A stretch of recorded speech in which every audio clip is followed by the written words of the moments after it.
Cregan there lives a white hare, as swift as the swallow that flies through the air. You may tramp the world over, but none to compare to the pride of old Cregan, that bonny white hare. One clear autumn morning, as ye will suppose, over in golden sun o'er the green mountain rose, Barney Conway came down and he did declare, well, this day I'll put an end to the bonny white hare. So he searched through the lowlands and down through the glens, all among the wild ditches where the white hare did ends, till at last coming down over the heather so fair, from behind the wild thistle out jumps the white hare. Bang, bang went his guns and his dongs he slipped to, as swift as the wind o'er the green mountain flew. But his dongs soon came back and it made Barney sigh, for he knew that the white hare had bid him goodbye.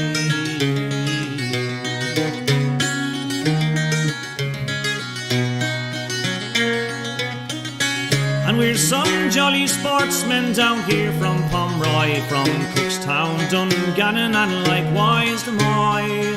With our pedigree greyhounds we travel from far, and we've come down to Cregan in our fine motor car.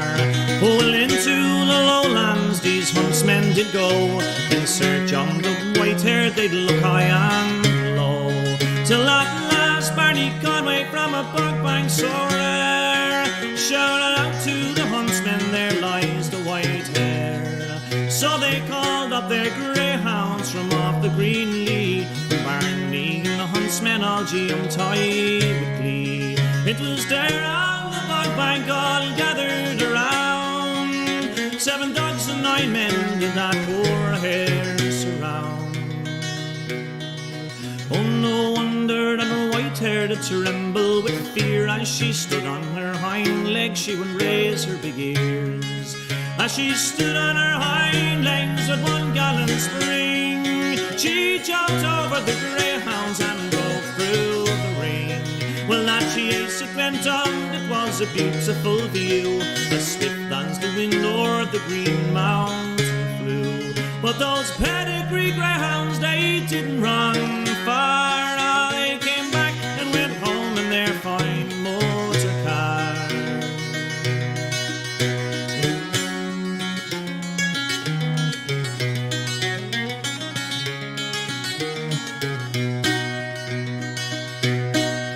Then there came another man, and you all know him well, his name was Mick Kelly with the bonny black bell.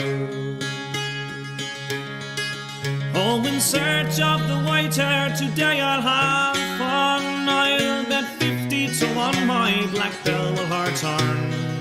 5 turns the hare got then from bonny black bell, and the 6th one was given around Gian Hawhe's well. It was there we lost sight of the hare and the dog, and then 10 minutes later came more the black bong. Well, that chase it went on, it was great for to see, the white hare and the black dog both their own light and free, till she travelled to Westcar where she knew the lands well, and to bonny Black Bella there soon bid farewell.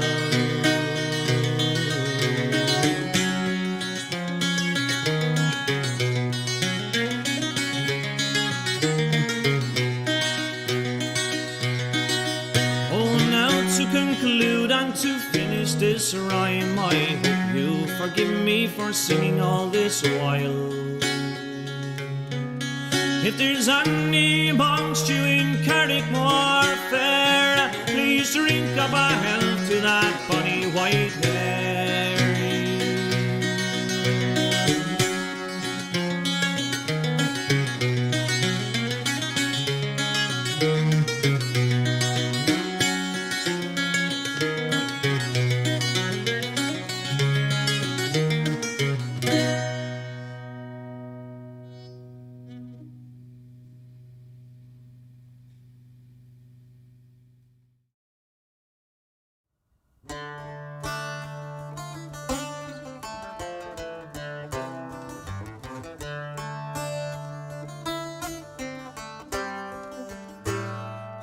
down the glen one Easter.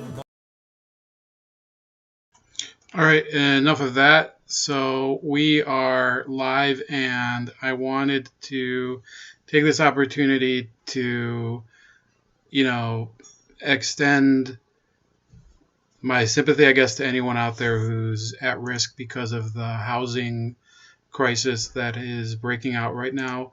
I don't know how serious it is, but I do suspect that there are going to be people who will be permanently affected, whether it is through eviction. And, with eviction, you get basically a black mark on your credit score and on your permanent record.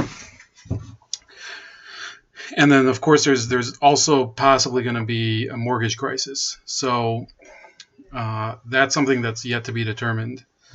But I did write an article about this last week that was published yesterday concerning the end of the eviction moratorium. And I called it "Had Enough Strife, Just Wait." And I'm going to summarize it as briefly as possible because it is pretty late. I have to get up, and we still haven't eaten. So there is a bit of a time crunch here. But basically, there are 15 million Americans who were able to avail themselves in some way of the eviction moratorium. Now, that includes children and dependents.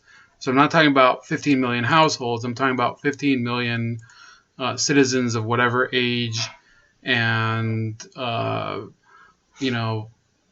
situation that you want to pick. So I think that this tragedy, it is something that everyone across the political spectrum bears responsibility for. So I put a poll at the top, and the reason I'm not asking who is to blame for this is for a very simple reason. I do think that there are Republicans and Democrats who are to blame for this tragic circumstance that I think many Americans are going to be left high and dry. My question is, how do you think this crisis should be dealt with?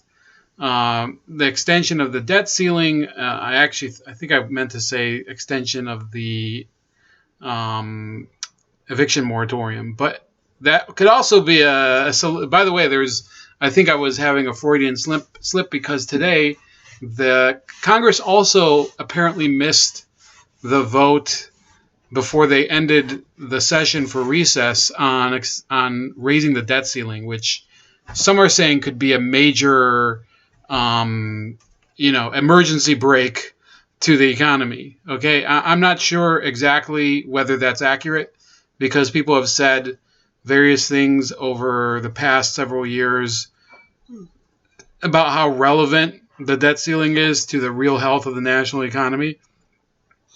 But it certainly isn't good that we're having this, and this is all coming as, of course, there's many other crises that are exploding. There's supply chain problems that haven't been resolved regarding all sorts of industries, including the auto industry.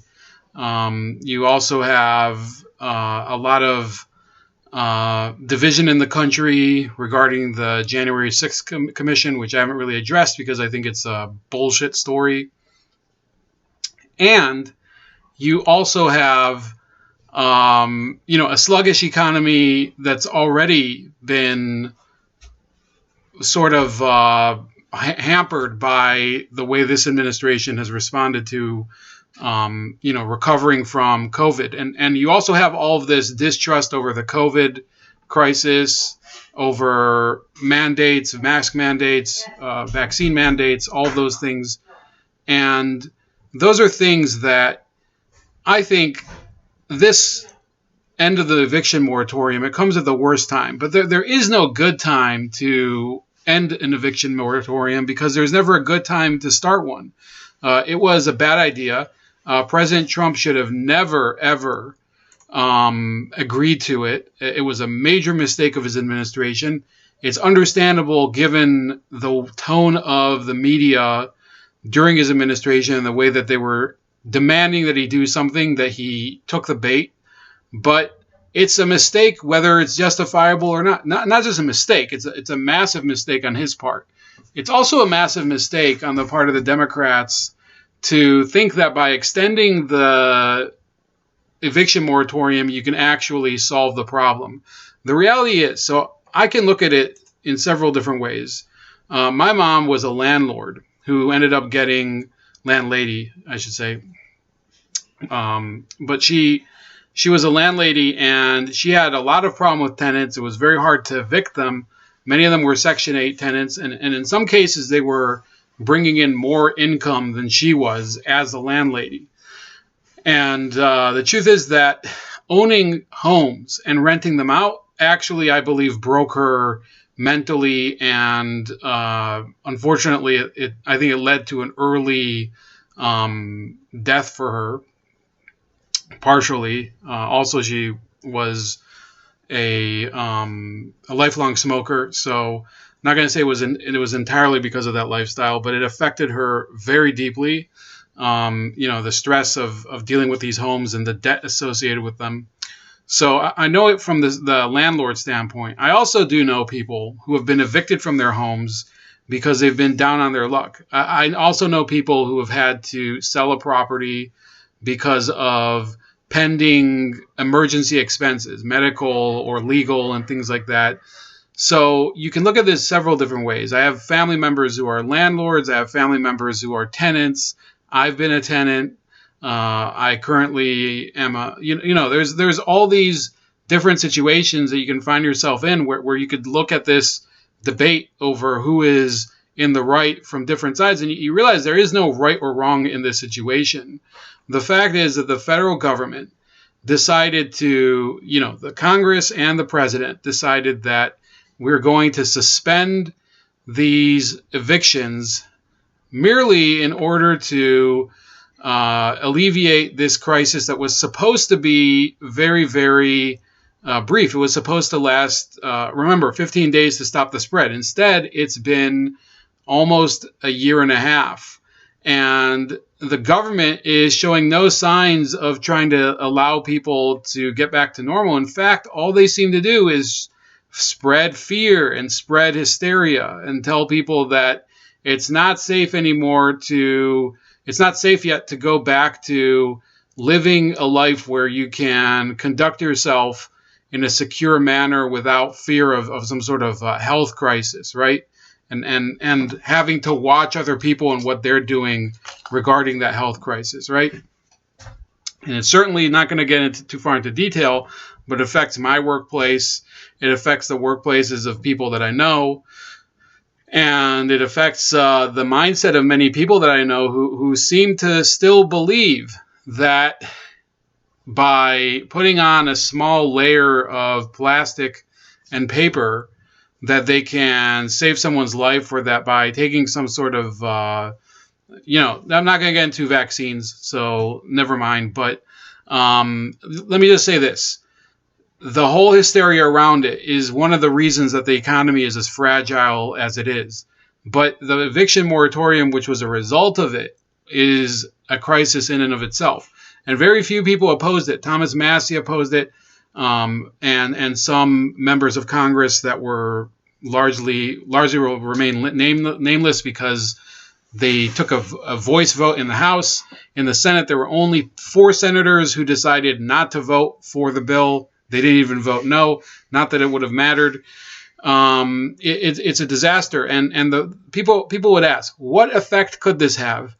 I'm not going to predict things, but 15 million people were party to the eviction moratorium. It doesn't mean that all 15 million will be evicted. But let's say that, I put a projection in the article, 5% of that total, 750,000 people. What would happen if they were evicted? Well, the reality is that in 2020, according to the Department of Housing and Urban Development, do you know how many people, quote, experienced homelessness in the United States on a single night in 2020? So people who just experienced homelessness briefly, it was only about 580,000 people. So this would more than double the number of people who are homeless for at least a brief moment, right? And it would add, this massive population of people who they don't have anywhere to go. They likely would either have to stay with relatives if they can. Maybe they can't stay with relatives. They can't get new housing. They might not even be able to book a hotel. And they might be sleeping in their cars. They might be sleeping under bridges, just like the homeless population that exists now. And I featured a few situations. Look, you don't need a ton of homeless people in order to create a massive problem. And this is if you're homeless out there, believe me, I'm not trying to blame your situation on yourself, because I don't know who you are and I don't know why you're homeless. But there are several communities that have already been torn apart by rampant presence of large homeless populations and encampments in their vicinity. It's just a fact. You have California, you have Angel Stadium, that area in Anaheim, where there's a giant tent city, if you've ever been there. Now I haven't, but it's been there. It's been there for a while, believe me. The New York Times also talked recently about a similar situation at Venice Beach in California, but in New York itself, the city of New York excluded homeless applicants from federal rent assistance, a move that critics hold to be mental health disability discrimination. That could be an interesting lawsuit. Mayor Bill de Blasio is currently being blasted for moving the homeless out of hotels where they have been since COVID-19 emergency measures started and back into overcrowded shelters. In 2018, de Blasio was famously confronted by an elderly homeless woman over his broken promises to build units for homeless New Yorkers. So let me go to that. I think this will work. Yeah, maybe not. But in any case, so there's a video of this woman confronting Bill de Blasio. Let me try now. I can. Here we go. So I have to go to the original article, but it is up, and it's astounding. This is a guy who talks all the time about the two different New Yorks, and this is the way that he treats the homeless that he promised to help.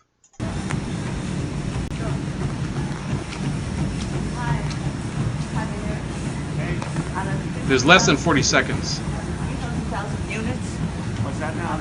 Out of the Hey, guys, I'm in the middle of doing my workout. Out of the Sorry, can't do this 300,000 now. units, you Can't do said this in your now. affordable housing program, Ma'am. only 5% will go to house the homeless. We're not doing Can you this look here. me in the eye and tell me why you're not doing Why it? won't you commit more housing for homeless New Yorkers, Mayor de Blasio? Can you tell us why? 5% is not adequate. 61,000 homeless New 5% is Yorkers? not adequate for homeless New All right. Yorkers. We need housing for homeless New Yorkers. So I don't know if any of you have seen that, but that was a video of a 72-year-old homeless woman, a homeless black woman, if that matters to you, confronting de Blasio. And he basically said, oh, I'm working out right now. I'm not interested in having this conversation. And that's the way that politicians relate to you once they already have your vote, or the vote of people who think that you're going to help, that they're going to help you. So that's New York. In Seattle, they actually closed a public parks spray area. If maybe you have children, they have these spray parks where they can run around in this. It's basically like running around the sprinkler, and that's been closed permanently, at least for now, I guess it would be temporarily, but who knows? God knows when it's going to reopen. So that was closed because of a massive encampment there. So the homeless people will use that park as their living space and use the spray park as basically their shower, or worse. So these are just three areas of that. And look, there are three trends that you can actually see where this crisis is getting worse. There's rent change, which is going up in certain parts of the country and going down in other parts. So Las Vegas has been exploding. In California, it's been dipping in many places. In New York, it's been dipping. But that stress is not going to be distributed evenly. And because the eviction crisis, the eviction moratorium is going to end in several states where rents have actually gone up, I think you're going to see some people who moved to those states and took advantage of the federal eviction moratorium. They're going to be out on their ass, and that's going to cause a new crisis in some of these areas.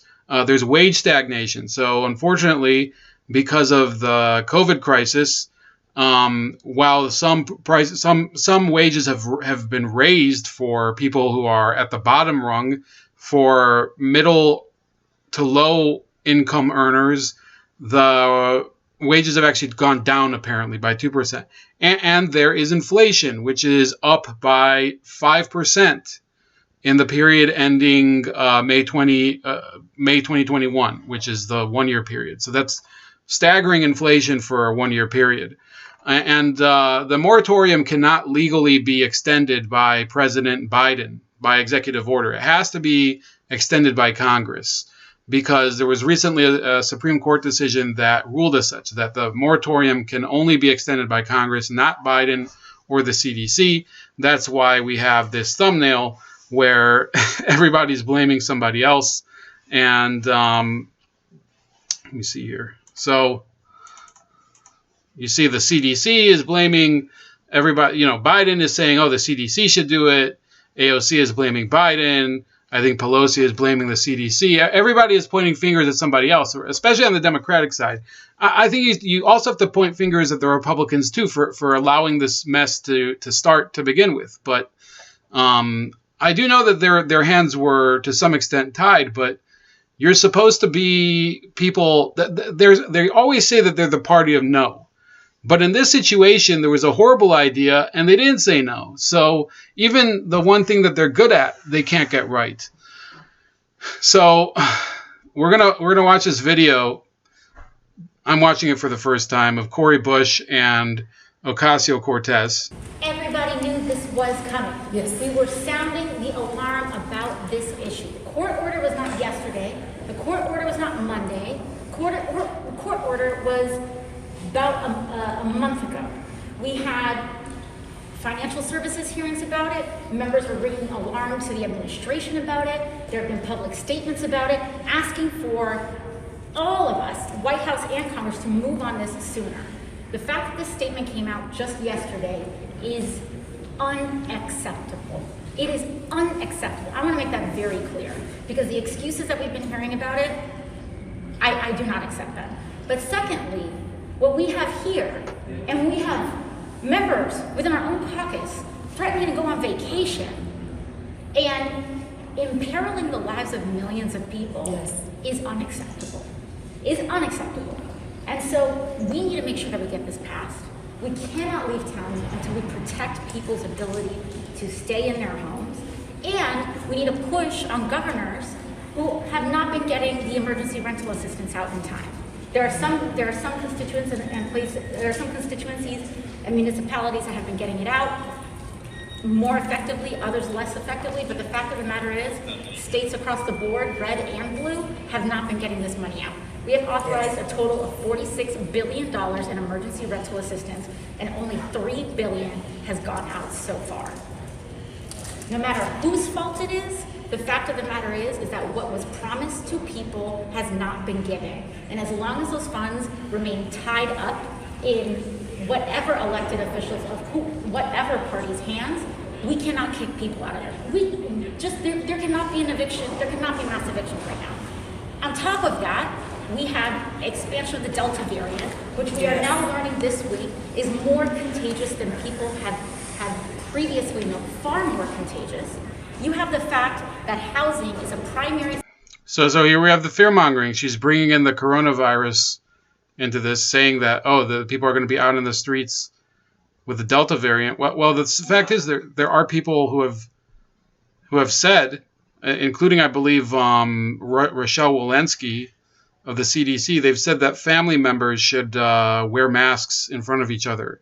So it's irrelevant. Like, the Delta variant, apparently, according to her, it's not safe if you're in the house. It's not safe if you're out of the house. Social indicator of health in and of itself, and even with absent COVID, a mass eviction in the United States does represent a public health crisis unto itself. And then the third thing is, without this emergency rental assistance going out, This body made a promise to the people of the United States of America that they will get rental assistance out to them. And that promise has not been fulfilled, even if there is that middle person of the state. Thank you guys. They gotta go vote. Thank you. Thank you. All right, so that was her pretending to be very, very outraged. I would say that she is, she's acting because the fact is she could have raged about this 2 weeks ago. She said, "Oh, we knew about this before." Well, how come you weren't camping out in front of Pelosi's office before the eviction moratorium ended? How come you waited until it was over? How come you dragged your feet? How come you got into some stupid, I believe she got into some argument over whether her selling merchandise is capitalism or not, which is, again, it's par for the course.